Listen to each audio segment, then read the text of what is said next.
Oi, pessoal, tudo bem?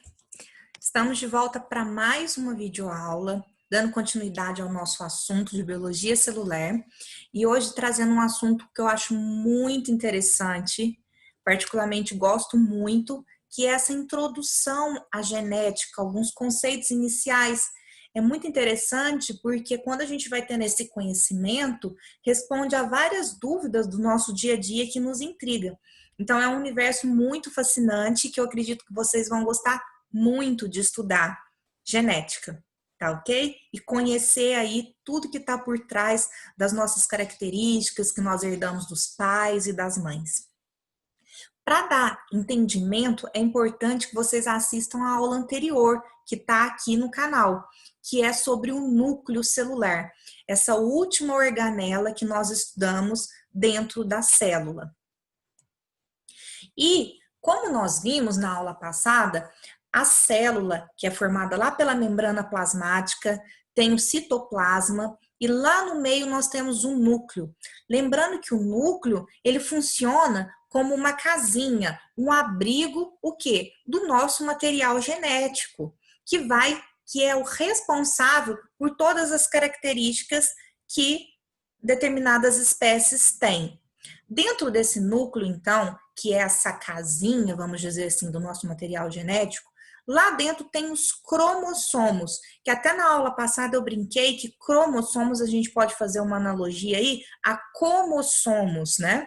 Que são os responsáveis por todas as características que eu possuo: cor de cabelo, cor de olho, tom de pele, formato do nariz, da boca, tá ok? Mas, afinal de contas, o que é um cromossomo? De maneira geral, a gente pode falar que o cromossomo ele é uma molécula de DNA que está condensada, que está enroladinha lá dentro do núcleo. E essa molécula de DNA, lembra a fita dupla lá da molécula de DNA que nós já estudamos? Ela está associada a proteínas histonas. Então, o cromossomo ele vai ser uma molécula de DNA bem grande que vai estar enroladinha nessas proteínas histonas. Um cromossomo, dentro dele, possui inúmeros genes, que nós vamos estudar mais para as próximas aulas o que são esses genes, que são responsáveis pelas características dos seres vivos, tá ok? Por essa sequência aí da produção de proteína, cada proteína tem uma sequência específica que vai determinar as características de cada ser. Mas vocês devem estar se perguntando, gente, mas se o cromossomo ele é uma molécula de DNA que está enroladinha, que está condensada, tá ok. Mas por que o DNA faz isso? Por que ele se condensa? Principalmente por dois motivos. Lembra da aula passada, no cromossomo, que ele tem partes que estão condensadas, que é a heterocromatina, que parece um fiozinho de telefone, e tem partes que não estão condensadas, são mais retilíneas, né, que são as eucromatinas. Então, por que o DNA se condensa? Porque quando ele não está ativo, ele está condensado na forma de heterocromatina. E principalmente para todo o processo de divisão celular, mitose e meiose, esse cromossomo vai estar condensado. Tanto que quando a gente quer fazer o estudo do cromossomo em microscopia, a fase mais legal que tem para fazer esse estudo é no momento que a célula vai se dividir, vai sofrer mitose ou meiose. E aí os estudiosos, os cientistas, estudam o cromossomo exatamente nesse momento, porque eles vão estar condensados e fica mais fácil essa visualização. Olha só que bacana essa imagem que eu trouxe. Aqui uma célula eucariota, lá dentro eu tenho um núcleo, que é essa casinha que vai estar abrigando, protegendo aí o nosso material genético, e dentro do núcleo eu tenho então os cromossomos. Dentro do cromossomo, portanto, eu tenho as moléculas de DNA que estão condensadas, enroladinhas, associadas a essas proteínas histonas. Quando eu falo em cromossomo, as nossas células somáticas do nosso corpo, por exemplo, elas se encontram em pares. Tá, antes de explicar disso, o que é uma célula somática? Gente, célula somática, por exemplo, as células da nossa pele, que formam o nosso tecido epitelial, que reveste os nossos órgãos, são todas células somáticas. A maioria das células do nosso corpo são somáticas. Quais são células que não são somáticas? São os gametas, masculino e femininos. Eles não são células somáticas, tá ok? Então, voltando aqui, essas células somáticas, se a gente pegar e fizer uma análise, todas elas, se não a maioria, elas se encontram em pares. Esses pares de cromossomos recebem um nome, são os cromossomos homólogos. Isso é muito importante vocês entenderem o que são esses cromossomos homólogos. São cromossomos que vão estar sempre em pares, eles têm a mesma forma, o mesmo tamanho e, o mais importante, a mesma sequência de genes. Ou seja, nesses cromossomos homólogos, os genes eles vão estar dispostos na mesma sequência.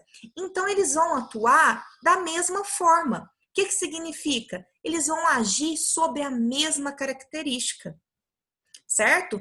Na questão lá, lembra as proteínas? Sequência delas, que é extremamente importante, a sequência de aminoácido para determinar uma certa característica. Então, esses cromossomos homólogos, eles vão estar aos pares, mesma forma, mesmo tamanho e mesma sequência de gene. Então, eles vão estar atuando sempre sobre a mesma característica, tá ok? Uma outra característica bem legal são os genes alelos. O que significa? Imagina esses cromossomos homólogos, aos pares. O que eu falei? Nesses cromossomos, dentro de cada cromossomo, eu tenho milhares de genes. Imagina que o meu cromossomo homólogo A e o meu cromossomo homólogo B estão aos pares. Eu tenho genes que ocupam a mesma posição nesses cromossomos homólogos. Essa posição a gente chama de loco, ou locus, é como se fosse uma casinha ali. Eles ocupam o mesmo espaço dentro do gene, né? A mesma posição. Então, olha que bacana. Nessa imagem fica bem claro pra gente. Aqui eu tenho um parzinho, então eu tenho cromossomos homólogos. Olha só, eles têm o mesmo tamanho, o mesmo formato. Olha aqui o centrômero. Eles estão na mesma posição. E quais são os genes alelos desse meu parzinho de cromossomo homólogo? Olha aqui, nesse primeiro cromossomo, eu tenho esse gene azão. Aqui no meu outro cromossomo, eu também tenho o gene azão. Repara que eles estão na mesma posição, no mesmo loco. Portanto, são genes alelos. Olha aqui esse gene Bzão.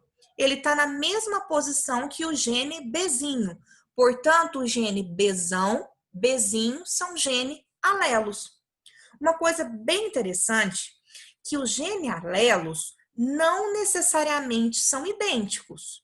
Eles estão na mesma posição, mas não necessariamente são idênticos. Por quê? Até porque um desses genes vem do nosso pai e o outro vem da mãe. Mesmo não sendo idênticos, eles têm a mesma posição no cromossomo. Portanto, eles atuam na mesma característica. Por exemplo, se esse gene alelo atua na cor de olho, o alelo dele também vai atuar para a característica cor de olho.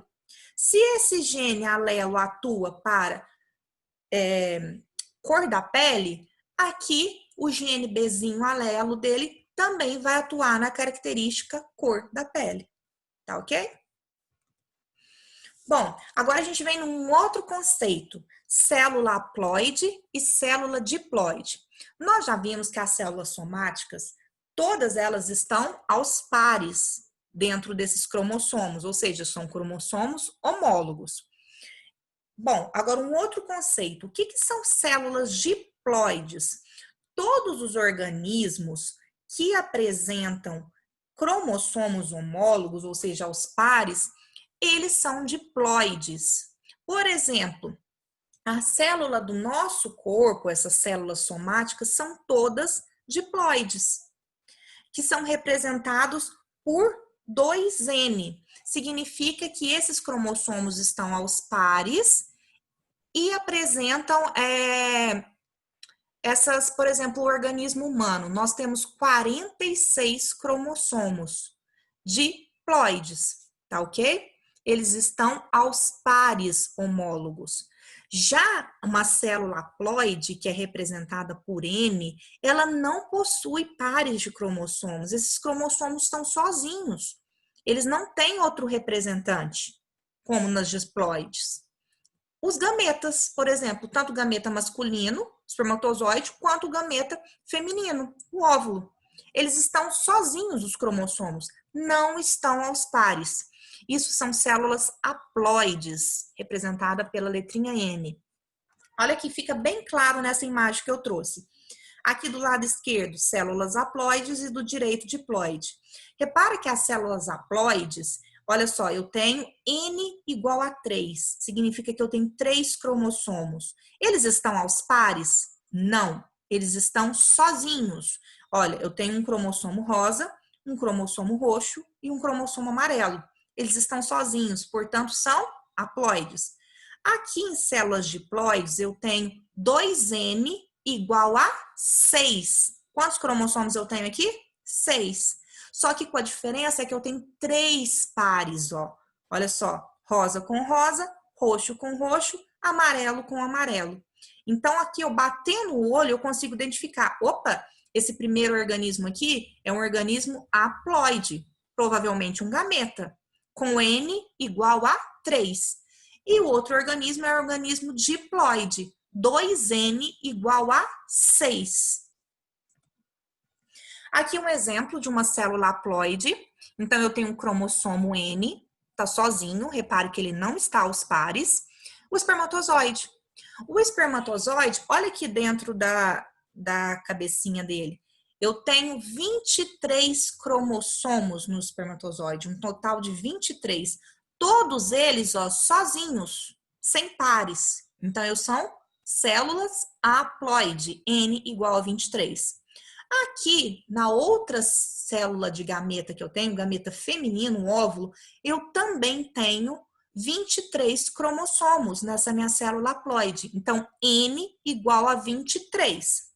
Se a matemática ainda não me falha, 23 mais 23 são 46 cromossomos. Então, durante o processo de fecundação, quando um óvulo fecunda quando o espermatozoide fecunda o óvulo para formar ali o meu zigoto, eu vou ter, no fim das contas, uma célula diploide, 2N, com o número de cromossomos igual a 46. Então, olha aqui que legal.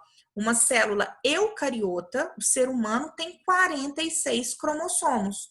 23 que você herdou do seu pai, que veio lá do espermatozoide haploide, e 23 que você herdou da sua mãe, que veio lá do gameta feminino, o óvulo, tá ok? Então, aqui esse esqueminha tá mostrando isso, ó. Eu tenho uma mulher que é um ser diploide, então 2N igual a 46, ela tem 46 cromossomos.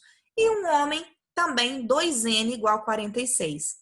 Através do processo de fecundação, a mulher vai doar um óvulo com metade do número de cromossomos, portanto 23, e o homem vai doar aqui o espermatozoide para fazer a fecundação, com também metade do número de cromossomos, 23. Pelo processo de fecundação, óvulo e espermatozoide, nós vamos ter o zigoto, portanto, com 46 cromossomos. Como que uma mulher com 46 cromossomos e o homem com 46 consegue formar esses gametas, reduzir as células haploides? Nós vamos ver na próxima aula, que é através do processo de divisão celular conhecido como meiose, tá ok? Aqui eu trouxe para vocês, só a título de curiosidade, a quantidade de cromossomo de diferentes espécies. Olha só, eu tenho aqui a lombriga de cavalo, tem 2N, portanto é uma célula diploide, é um ser diploide com 2 cromossomos. Então, quantos cromossomos tem os gametas dessa lombriga de cavalo? Gameta, são haploides. Então, se o 2N é igual a 2, N vai ser igual a 1, tá ok? Vamos ver aqui mais, ó. Tomate, o tomate tem 24 cromossomos. O cavalo tem 66 cromossomos, 2N igual a 66. O gorila tem 48 cromossomos. O homem, o ser humano, tem 46 cromossomos, como nós já vimos. Agora, olha que interessante, se eu comparar o rato com o macaco, os dois têm 42 cromossomos. Pode isso, seres de espécies diferentes, terem a mesma quantidade de cromossomos? Pode. Mas então, por que o rato é tão diferente do macaco? São espécies diferentes. Porque provavelmente, certamente, eles têm o mesmo número de cromossomos, mas esses cromossomos codificam proteínas diferentes, né? Tem formato diferente esse cromossomo, tamanho diferente, e vão codificar proteínas em sequências diferentes, produzindo, portanto, características extremamente diferentes, que faz o rato ser tão diferente do macaco. Outro conceito muito interessante que a gente tem que ter em mente é o cariótipo. Olha só, embora muitas espécies tenham o mesmo número de cromossomo, o conjunto de características, formas e tamanho é típico de cada espécie. Então, eu posso, por exemplo, estudar o cariótipo do homem e do macaco e vão ser completamente diferentes. Aqui nessa imagem, ó, eu tenho o cariótipo do ser humano, do sexo feminino ou masculino. Eu posso te dar uma certeza, esse cariótipo, ele é do homem, olha só, ele tem aqui de gameta, né? 23 pares de cromossomos. Então, eu tenho 46 cromossomos. 2N igual a 46, tá ok? Olha aqui o cromossomo 23. O cromossomo 23 é o cromossomo sexual. XY. Então, eu posso afirmar que é um indivíduo do sexo masculino, porque ele tem um cromossomo X e o outro Y. Se fosse uma menina, esse cromossomo sexual certamente seria XX. Não se preocupe com isso, que nas próximas aulas nós vamos detalhar. Mas aqui eu tenho um exemplo do cariótipo masculino. Por que é importante o estudo do cariótipo? Para comparação, se eu pego um cariótipo obtido num exame e comparo com um cariótipo normal, eu consigo identificar anomalias. Ou seja, pego um cariótipo normal e comparo ali com o do meu exame. Opa, tem um cromossomo diferente, tem um cromossomo a mais, tem um cromossomo a menos. E eu consigo, portanto, identificar anomalias. Como, por exemplo, a síndrome de Down. O que é a síndrome de Down? Reparem que aqui, lá no par de cromossomos 21, ao invés de eu ter um parzinho, que seria o comum, eu tenho cromossomos triplos. Então, se eu pegar esse cariótipo e comparar com um cariótipo normal, eu consigo identificar essa anomalia lá no cromossomo 21, que caracteriza, portanto, a síndrome de Down. Tá ok? Nas próximas aulas, nós também vamos falar de diversas anomalias relacionadas aos cromossomos. Então, portanto, aqui, uma pessoa com 46 cromossomos, então eu tenho aí os 23 pares, e um indivíduo com a síndrome de Down, ele vai ter 47 cromossomos. Um cromossomo a mais lá no cromossomo 21. Portanto, a única diferença é essa. A única, literalmente, que eles têm um cromossomo a mais. Um cromossomo do amor. Tá ok? Então, boa semana, bons estudos para vocês. Qualquer dúvida, tô aqui para a gente conversar, bater papo e sanar todas elas, tá bom? Um beijão!